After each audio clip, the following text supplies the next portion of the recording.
حضور کی آپ جانتے ہیں حقیقی بہن حقیقی بھائی کوئی نہیں، در یتیم ہے۔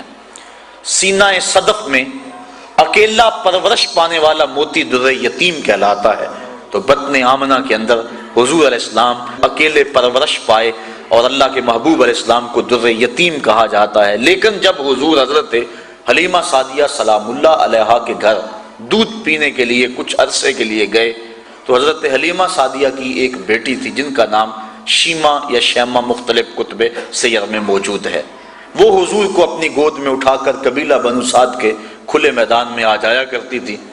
اور آپ نے بھی دیکھا ہوگا ہمارے دیہاتوں میں یہ رواج موجود ہے، اب بھی کہیں تو دم توڑ گیا لیکن آج بھی رواج جگہ جگہ موجود ہے کہ شام کے وقت جب عورتیں کھانا پکانے میں مصروف ہوتی ہیں تو بہنیں اپنے بھائی اٹھا کر باہر کھلی جگہ پہ لے آتی ہیں، اور ہر بہن کا مزاج یہ ہے کہ میرے بھائی سے سونا زمانے میں کوئی نہیں۔ وہ ایک مفکر نے کہا ہے کہ خوبصورتی دیکھنے والے کی آنکھ میں ہوتی ہے، تو ہر بہن کا مزاج ہے چاہے کالا کلوٹا کیوں نہ اس کا بھائی، اسی لیے چندہ ماموں کہا جاتا ہے نا، ہر بہن اپنے بھائی کو چاند کہتی ہے۔ جب بچیاں اپنے ویر لے کر قبیلہ بنو سعد کے میدان میں آتی تو ہر کوئی کہتی کہ میرے بھائی کا جوڑ نہیں۔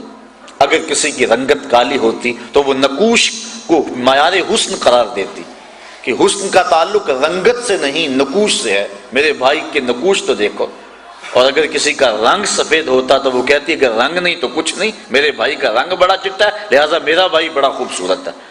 بحث مباحثہ ہو رہا ہوتا اور کوئی ماننے کو تیار نہ ہوتی کہ میرا بھائی کسی سے کم ہے، اتنے میں حضرت شیمہ اپنے ویر محمد کو اٹھا کے لے آتی، اور جو ہی وہ آتی اور کہتی ہاں میرا بھائی بھی آ گیا، تو وہ کہتی نہیں شیمہ تیرے ویر کا مقابلہ تو نہیں نا۔ تو کتب میں آتا ہے کہ حضرت شیمہ کا سر فخر سے بلند ہو جاتا اور پھر حضور کو سینے سے چمٹا لیتی اور دعا دیتی ربنا ابقِ لنا محمدا حتی اراہ یافعا و امردا، اے اللہ میرے ویر محمد کو سلامت رکھنا، اس کو شالا نظر نہ لگے، میرا ویر آج بچوں کا سردار ہے، کل میں اپنی آنکھوں سے دیکھوں کہ جوانوں کی بھی سرداری کرے۔ حضرت شیخ محقق نے بھی اس واقعہ کو لکھا ہے، کتب سیر میں موجود ہے کہ ایک غزوے میں حضرت شیمہ کے قبیلے کے ساتھ لڑائی ہوئی، چونکہ ان کی شادی ہو گئی، اولاد ہو گئی۔ جس قبیلے میں حضرت شیمہ کا نکاح ہوا تھا مدینہ شریف کے دور میں، مدنی دور میں حضور کی لڑائی غزوہ اس قبیلے کے ساتھ ہوا۔ اس قبیلے کے کافی لوگ پکڑے گئے، گرفتار ہو گئے، کچھ قتل کر دیے گئے۔ گرفتار شدگان کو چھڑانے کے لیے عرب کے رواج کے مطابق وہ فدیے کی رقم اکٹھی کر رہے تھے کہ چلتے چلتے حضرت شیمہ کے گھر آئے، انہوں نے پوچھا یہ رقم تم کیوں اکٹھی کر رہے ہو، یہ فنڈ کس لیے اکٹھا کیا جا رہا ہے؟ انہوں نے بتایا کہ ایک شخص سے ہماری لڑائی ہوئی ہے جو ادعائے نبوت رکھتا ہے، مدینے میں اس کا بسیرا ہے، اتنے ہمارے بندے پکڑے گئے ہیں، ان کو چھڑانا ہے۔ کہا کیا نام ہے اس کا؟ کہا نام اس کا محمد ہے صلی اللہ علیہ وسلم۔ بس آنکھوں سے آنسو جاری ہو گئے۔ کہا اچھا اس نے تمہارے بندے پکڑے؟ کہا ہاں۔ کہا پھر رقم اکٹھی نہ کرو۔ کہا کیوں؟ کہا مجھے ساتھ لے چلو۔ کہا تو کیا کرے گی؟ کہا میں تمہارے بندے چھڑا کے لاؤں گی۔ کہا تو کیسے چھڑائے گی؟ کہا وہ میرا ویر لگتا ہے، وہ میرا بھائی لگتا ہے۔ قوم کے سردار ساتھ ہیں، حضرت شیمہ قوم کے سرداروں کو لے کر حضور کے خیمہ نوری کی طرف بڑھ رہی ہیں۔ یہ وہ وقت تھا جب ادب کی آیتیں اتر چکی ہیں، صحابہ ننگی تلواروں سے پہرا دے رہے ہیں۔ حضرت شیمہ اپنی قوم کے سرداروں کو لے کر اس خیال میں کہ میں اپنے بھائی کے پاس جا رہی ہوں بڑی تیزی سے آگے بڑھنا چاہا، لیکن پہرے داروں نے راستہ روک لیا، تلوار سونت دی۔ رک جائے دیہاتی عورت، جانتی نہیں آگے کوچہ رسول ہے، آگے تو بغیر اذن کے جبریل بھی نہیں جا سکتے، تم کون ہو؟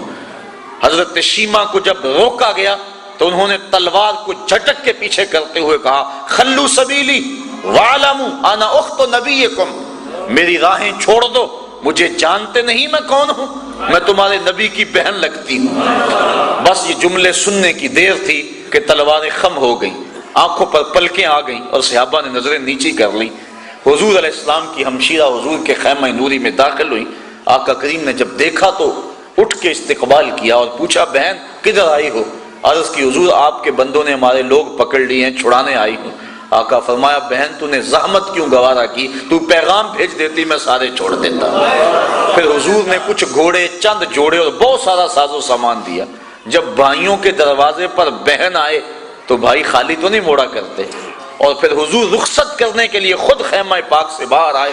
صحابہ کی جماعت منتظر تھی.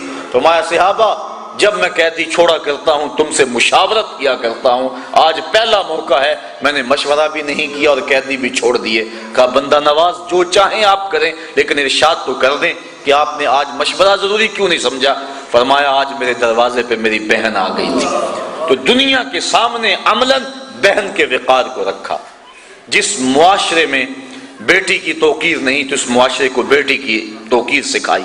بہن کی آبرو نہیں تھی, عملاً بہن کی آبرو لوگوں کے سامنے رکھی.